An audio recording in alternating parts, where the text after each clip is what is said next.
ধীর সমীরে যমুনা তীরে বসতি সতত বনমালী। ধীরভাবে নাম পূর্ণ পূর্ণ উচ্চারণ করিতে করিতে ক্রমশ বায়ুর স্থিরবর্তী উপস্থিত হয়, তৎপর প্রকাশ পায়, পরে জিতেন্দ্রিয় হয়।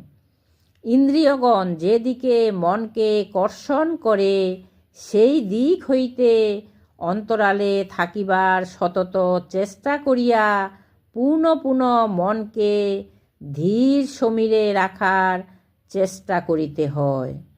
যতই মন চঞ্চল হোক না কেন, ততই মনকে ধীর স্থানে রাখিবার চেষ্টা করাই প্রয়োজন। যে সকল বিষয়ে ইন্দ্রিয়গণ প্রলুব্ধ হয়, তাহাতে যতই মন আকৃষ্ট হোক না কেন, ততই আস্তে আস্তে ধীরের যোগে বশ রাখিবার চেষ্টা করিতে হয়। নির্জন স্থানে বসিয়া ওই যোগ অভ্যাস না করিলে কার্য সিদ্ধ হয় না। আর বেশি বাজে আলাপ ব্যবহার করিলেও বাধক অনেক উৎপন্ন হইয়া থাকে।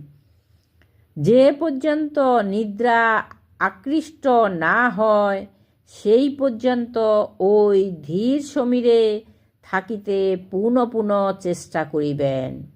কূটস্থ চৈতন্যের আবির্ভাবে নিত্যানন্দের যোগ হয়। ধীর সমীরে যাওয়ার ব্যবস্থাটুকুকে অদ্বৈত ভাব বলিয়া থাকে। এখানে প্রতিষ্ঠা রুচি জন্মিলে যে ভাব হয়, তাহাকে গদাধর বলে। সতত ওই স্থানে আবেগ বৃত্তি বর্ধন শক্তিকে শ্রীবাস বলে। এই স্থান ছাড়িয়া অন্য কোনো স্থানে মনের গতি এবং কোনো কামনা বাসনা না আসে, তাহাকে যোগস্থ বলে। এই পরিচর্যার প্রতি যে পিপাসা এবং পাওয়ার জন্য যে ব্যগ্রতা অধিক হয়, তাহাকে বৈষ্ণব বলে।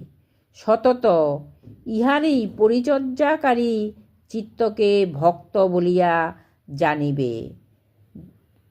বেদবাণী প্রথম খণ্ডের পত্রাংশ 66।